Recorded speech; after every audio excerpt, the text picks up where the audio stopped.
It's the witching hour, and that means it's time for us to talk about Agatha All Along. And of course, I had to bring back... I'm back. That's right. The original witch in my life. Wait, that didn't come out quite right. Well... Watch this intro. We'll sort that out in a second. It was Agatha all along. But wait, there's more to this wicked song. Mr. Know-It-All's here to break it down with magic, mischief, and a spell-binding frown. So grab your broom, it's time for a spooky song as Mr. Know-It-All reviews Agatha All Along. What's up, my know-it-alls? The penultimate episode of Agatha All Along dropped. Did not disappoint. Sorry. Wow. No, it didn't. She's right. She's absolutely right, and that's the level of excitement you should have. It's funny, right immediately after this show finished, I went online to let everybody know the review was going to come out today, and everybody was everything from I was in tears to how could you do it to I can't believe it, just everything. And I was like, man, everybody got it absolutely right. Mm-hmm, mm-hmm. The short version, by the way, if you haven't seen the show yet, please go watch the show. We're going to spoil the heck out of it. So don't think you got here. So spoiled. Yeah. All that being said, let's jump right in. This episode was so hot on the heels of last week, where we had Billy William, whatever, sort of just come into his own, and we got to see his background and history, and then we got to see him essentially chuck. He buried Agatha. He chucked the two girls, the two witches initially the week before. We got to see his whole backstory, and then Agatha shows up at the end. So this one picks up almost very much right there with the in that we get to see Lillia falling. Yes. And so my immediate assumption is she's falling from like the mud, and this was the next moment. This entire episode is a time F. It gets into your head because Lillia she does divination. Right. By the nature of her gift, that's what she's all about. So this episode is her episode, and the trial they deal with is her trial. But because we're seeing the episode through her eyes, we get to see what it's like to be in her head. Get off me! You know, we really hated each other from the beginning, but I love you guys. What am I missing? Remember all these episodes where suddenly she would snap into a moment and we didn't know what was going on, and some people thought, oh, well... We just assumed she was getting visions and stuff. Right. I mean, that's what we thought. Kind of like that. Mm-hmm. They were definitely leaning into that stereotype of the crazy divination lady who sees things. Kooky. And right, she doesn't know what she's looking through, but so sometimes she'll say something random, and she's walking down the street and she's like, don't go home on Thursday or whatever. You know what I mean? Like random stuff. This episode puts all those pieces together, and it does it beautifully. So as episodes go, but for all intents and purposes, it should have been confusing. It was? But beginning, we were kind of like, what? But not confusing like I think people associate being confused with. Absolutely. It's confusing when you first started watching it, and then all of a sudden, like a light bulb of just a little, not even a lot, but even just a little bit in, this light bulb goes off on your head where it's like, oh, this isn't as confusing as I thought it was going to be. Right, exactly. That's great. It's a great point. And so what they do is the way she sees the world is broken into pieces because of her own, how her mind works. And she even says at one point to Jen, the flow of time is an illusion, Jen. Most people don't realize that. And what it turns out is that she's living and existing in multiple periods. So when she was a little girl, her older mind, as in she saw through the eyes of her older self, thus speaking at that time. Same thing with all these other moments. Almost like it was fragmented. Right. And we find out why I'm going to say it was fragmented because we find out why it was fragmented. Absolutely. Too. Yeah. It's and so Jen right out the gate is very much in her corner and is all about it and has all these holes that have been filled in. And she's like, how do you know this stuff? And she goes, you told me. The son of the Scarlet Witch kicked us off the road. What? Teen is the son of the Scarlet Witch? How do you know? I told you. Well, then a little later, we go to that moment when she wakes up from the fall and wakes up Jen and tells her. So again, they keep hopping around these points. The actual trial itself is very Wizard of Oz in that they're all actually, it's a lie. It's fantasy wizards, as in like stories and myths, fantasy magic users. Yeah, because there's a bunch of witches. They're all witches. Billy is Maleficent. The Jen is the old lady from The witch from Snow White. That's right. And then what's her face? Agatha is. Well, we see who she is. She's from Wizard of Oz. Which I had to be like. Then I'm gonna say that Lila is Glenda the Good Witch at this point because I just figured. No, totally. The pink. Absolutely. And so, so in the very beginning part, we see just Agatha and Billy in that room, where the trial's happening. Right. And there's clearly a table. The table has writing on it. Very important. Right. Do you remember what the writing said? Something about time. Okay. It was time that. Something about time that spins or time that turns. It's like the flow of time turns or the flow of time. It's very timey. Oh. Do you think this is important? Your path winds out of time. It has to do with, though, for sure, this is a timey-wimey episode if there ever was one. And so she very much is, so they immediately think, oh, it's going to be divination. We need to use the tarot. It's tarot. That's the trial. And so Agatha has a complete mentality that tarot is a scam. It's a hustle. It's no different than 3-card Monte as far as she's concerned. Whereas Billy has a very different mindset, which is, no, it's about all the things you have to feel and what your intuition says and interpretation and the whole bit. And so then they're just having every time they put a card down on the table, a sword falls from the ceiling. And so they're like, well, what are we going to do? And Agatha at one point tries to prove her point by just slamming cards down and swords are falling everywhere. And they all survived the falling of the swords. That's right. That's right. Through this and that, because the reason I want to get into talking about the episode, so I want to hurry up and just lay out the thing real fast for you. We're not going blow by blow. She finally shows up at the trial, and they've all more or less made up for various crazy reasons. Then there's these moments that she keeps flashing back to her childhood. You are visiting. How long has it been? Centuries. And she gets to see this I don't want to say her mother, but it's a sister, a witch, of someone who taught her tarot early on. One of the other witches. But Mrs. Nordall pointed out to me, I didn't notice this the first time. This is the half-dead lady we see that she saw in like episode 3 or whatever, when she was going through the rooms and she saw death. The first time we saw death for the first time.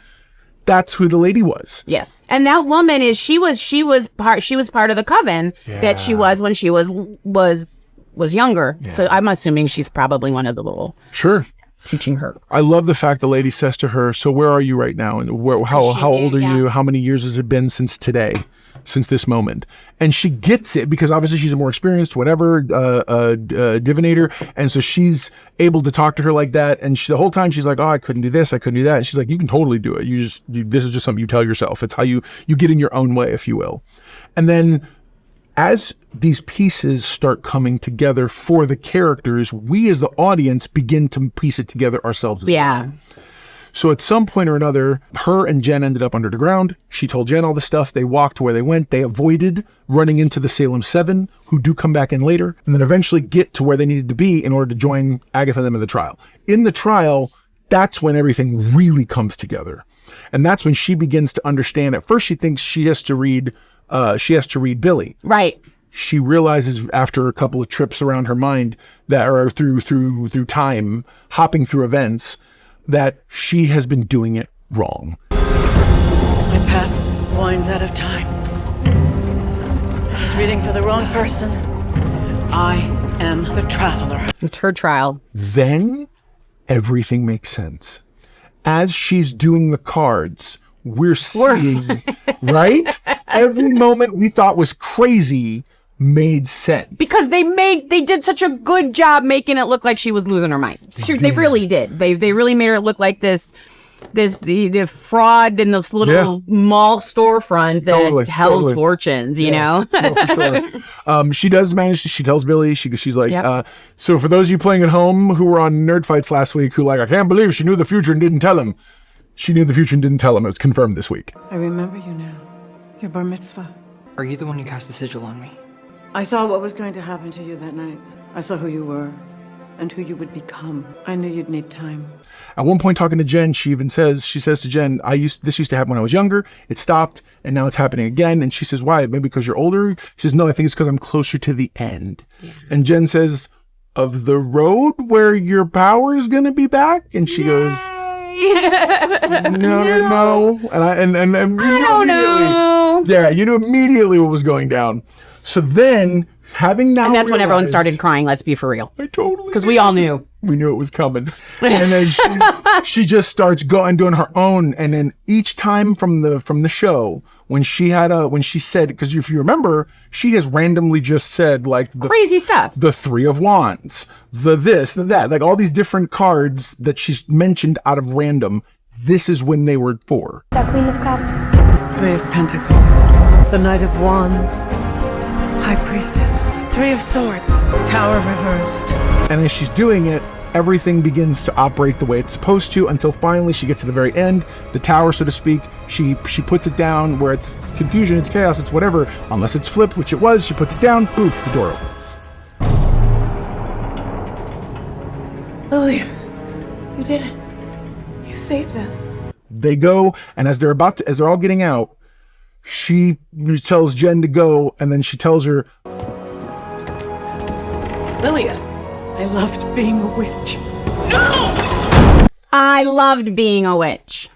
Yeah. And she slams it closed. Yeah, she slams the Iron Maiden where the doorway was hidden, and then she faces down the Salem Seven by herself. I love the fact that they took this old lady who herself felt like she was at the end of whatever road she'd been on metaphorically. She played it safe her entire life after shutting out anything she had. And she faces down the Salem Seven, and what she did was amazing. I'm not going to spoil that piece for you, but you need to watch the episode if you haven't to see how she defeats them. It's pretty incredible and worth the price of admission. Suffice it to say, we do revisit her falling again, and it's something else, man. But this was a good, solid penultimate episode. This did the job a penultimate episode's supposed to. Absolutely. Yeah. Absolutely. There were a couple of quirky things and fun things that we learned throughout the entire, not learned, but that we saw. Because there's not only, the episode was so good that we watched it twice. We totally did. We watched it again, and when Jen and Lila come flying through the bookcase. Oh my gosh, yeah. And Jen's dressed like the Wicked Witch from Snow White, and Lila's dressed as the Glenda the Good Witch from Wizard of Oz. Yeah. Lila looks at Jen and goes, "What are you wearing?" And Jen goes, "Focus. We'll talk about cultural appropriation later." What are you wearing? I don't want to talk about it. What am I wearing? This is so demeaning. Hey, focus up, Calderu. We can be culturally offended later. I really loved that. That was perfect. Yeah, no, it really was. I love that. I love that whole interaction. Seeing when she looks at Billy and because when she's first about to read Billy, she says to him, she's like, I need you have to ask a question. And he's like, what kind of question? It has to be relevant. It has to be this and that. And Agatha's like, how are we going to get out of here? Teen must ask. Ask her how we're getting out of here. The question must be vital to his journey on Earth. I'd say it's pretty vital. Lillia, can you just steal or whatever? And he goes, am I William or am I Billy? That question, I was really like, I was like, well, because early on, Agatha and Billy, I'm calling it Billy. Agatha and Billy are walking, and at one point she says, "So you have any questions for your old babysitter? You know, and your mom's old best friend or whatever?" And he's like, "She wasn't my mom. I'll get what I want at the end of the road. And she's not my mom. I have a mom." Now, meaning Wanda wasn't his mom. Now the question is not whether or not Billy Maximoff was Wanda's mom. I think the question is more: is he an angry, upset young adult teenager because his mom created him out of nothing and technically she's not his, or is it, or he's not hers, or is it that he had a mom in the Kaplan mom who for 3 years he had to pretend to be their son to the point that he started to care for them, almost like a foster kid or an adopted kid. Yeah. Well, wow, that's a great, that was good. And we said that too.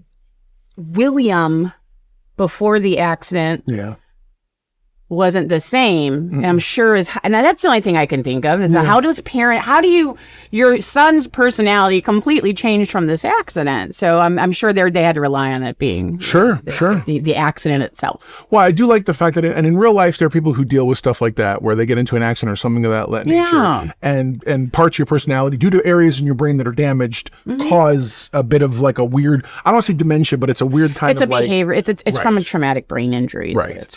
So I just loved that. I loved the fact that they wanted to address that. Agatha kind of took a back seat herself in this episode. Yeah, she did. Which I thought was interesting. Except for when she's saying she likes bad boys and... Okay, spoilers. If you haven't watched it, I'm telling you right now, I'm about to spoil the heck out of this thing. It's confirmed who Rio is. So her entire life, Lillia has been sort of avoiding different aspects because she saw death everywhere she saw it. Death. That's one of the reasons why she tried to avoid her gift for so long. In fact, her original coven who raised her, she told them, listen, I see all of you dying of a plague. And she told them and they didn't listen because they were, and the lady in the past says to her, that comes for us all. You say it like it's a comfort. It is what we all have in common. It's the only thing we have in common. That was an awesome line. Sorry. No. You're good. So then we get to the point, we revisit the moment where she first wakes up. Who is that? Don't you recognize me, Lillia? In the end, all roads lead to me. And we replay the moment. I don't know if you remember this, if you're playing at home, when they were in the music booth, Rio says to Agatha, I get the pleasure of watching you do what you do best, which is kill all the witches around you. What Lillia heard was, you get your power, and I get my bodies. So it all clicks. So when she says to her later, and she grabs her by the arm and says, don't think I forgot what you said in the recording room, recording booth or whatever. She's talking about that line. Not the line that we heard. Yeah. And that is a fascinating insight. You're like, oh my gosh, it's so deep. So she's death for sure. And so next week we're looking at Agatha, Billy, and Jen. I don't know about you. I think Jen's not long for this world. Billy also made some interesting assertions about whether or not he believes Agatha actually traveled the road. And I thought that was an interesting question for him to ask. When Lila was doing the divination and they showed the picture of Agatha holding Billy because she was heartbroken, it was the Three of Swords that showed her heartbroken. Yes. I think that goes back to where Agatha did lose her son because of the road, and I feel like there's going to be a little bit of a lashing coming towards Billy with Agatha's words coming up with, how dare you say that? I thought you were my son. I can see that happening. So let's make some quick predictions. Sure. Where do you think the last episode's going to go? After listening to you and some of the things because I don't read the comic books, because you gotta remember that whatever you seem to listen to upstairs, I do. It might turn out to be we're going to get her, like you guys said, in the old white, very crone-looking witch at this point. Especially, didn't she say she was at one point she was a nanny, or in the comic she's a nanny or something like that? She started out as a very quirky nanny for Franklin Richards, who's Reed Richards' son in the Fantastic Four. Okay. And later on, they spun her. You find out she has magic, she has abilities, and then you find out she's got connections to Doctor Strange and some other aspects. And that's when she ends up becoming closer to the Agatha we know from the Thing. But I don't necessarily know and she's always had kind of a dark streak in her in terms of whether it's her humor or her personality, whatever. I believe we're going to get a brief look at her time on the road. We have to. Of when she first went on the road? Oh, I think so. I think we're going to actually, in all honesty, as a prediction, I think it was, first of all, amazing that we only had a half-hour episode. And it was filled with ridiculousness. Just so full. We'll get a very longer episode, I think. Next, obviously, we'll get a longer episode, but I think it's going to be a little longer than we think, because we have Jen still Jen has to be resolved. Rio's got to be resolved. Billy, we've got a lot to resolve, and I think we're going to have a little bit of longer, but I don't see where Marvel can go anywhere after this. Like, I think unless they do it like introducing something else, Sure. I don't think there's much. We don't need to see, and there's nothing left unless Karen. I don't know. Do you mean like a season 2 or whatever? Like a season 2 or something else. Yeah, I'm with you. I don't think they do a season 2. And realistically, they shouldn't be doing series like that unless it's something like, say, Daredevil or something where it's designed for that medium. We're not taking to the movies type medium. But the fact is, Agatha comes from WandaVision. WandaVision kind of came from the MCU proper, meaning the movies. Right. I think that this is a logical place that leads us to other stories, not her, but I think this is how Marvel should have been doing a lot of this stuff, where this is going to be the connective tissue between things. I know that they just announced recently that this week, in fact, they announced that the Blade movie was taken off of Marvel's thing. Yeah. They've kicked into high gear the Midnight Suns, which is a very supernatural heavy team from the comics. It's got like Ghost Rider, Doctor Strange, and some other folks in it who could easily. I like that one. Moon Knight, I think. Well, now I know I like that because I do like me some Moon Knight. And I feel like there's a world. So I feel like there's a world in which they find a way now to recontextualize a lot of things and move into that realm. I don't know that we're going to right off the bat get a Young Avengers or whatever else. Also, I feel like. I thought last week I would have said that we were definitely getting Billy was going to get Tommy back. I'm not so sure we're gonna after this episode. I'm not so sure we're gonna get that. Yeah, I don't know. I'm not either. I feel like we're going to end with some things not resolved. They may end with Agatha pseudo sacrificing herself. I say pseudo because nobody's dead in comic books. Because here's the thing: they've cleared the field. The Salem Seven were the only other major obstacle. Now Rio is technically the obstacle, and they're kind of telegraphing she may end up being the villain or the main antagonist at the end, because all roads lead to me, is what she says. My question then is, Rio in the first episodes, remember she came busting into Agatha's house wanting to kill her, and we still don't know why that is. She herself, Rio said in the show, she had to do her job, and it hurt the person that she was in love with, or who loved that she cared for. So there's a lot of questions there in terms of like, what pieces did that all play? That's why I said they've got to show us. They're going to have to show us, even if it's short, not very long. They're going to have to show us what happened in the past. They're going to have to show us what happened when they reach the end of the road. And it also might be the road. The road might also be a really fancy trap. The road might just be a trap to get people and give death her due. And if you're worthy to live, fine, but everyone else has got to, they are the price. Only the one person who's worthy of getting off the road or whatever, getting the end, gets their wish, and everything else is Rio's bodies, her pound of flesh, if you will. So that's my thought. I got that. Okay. It'll be interesting to see. To see. Super interesting. Comment below. Let me know what you think, what your predictions are. But there you go. Now you know. And if knowing's half the battle, you're halfway to know it all yourself. I think we are both pretty in line. Would you like to do the honors or say what our rating is? Absolutely. Go for it.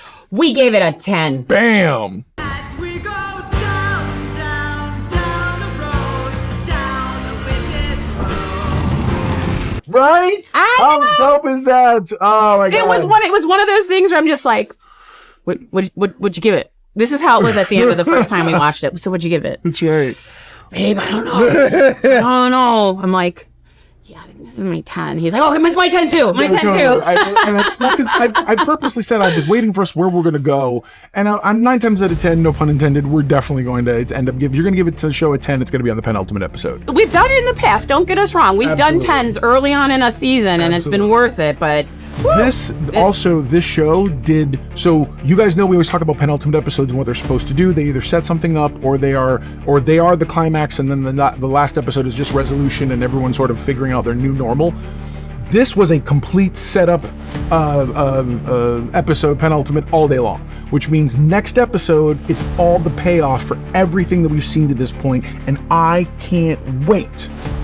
Please make sure you comment. Let us know. Let's talk about it. I want to know what everyone thinks is going to happen. I really, really want to know. I want to know so bad, because I have been just so enthralled. I'm mad that I missed last week. Oh, I hear you. But I'm really glad I'm back for today. And next week, forget it. Forget next week. Are you kidding me? It's the day before Halloween. I know. I expect great things. It's going to be good stuff. All right, guys. I can't wait. We'll talk to you again next week. Never forget. Everyone loves a know-it-all. Bye.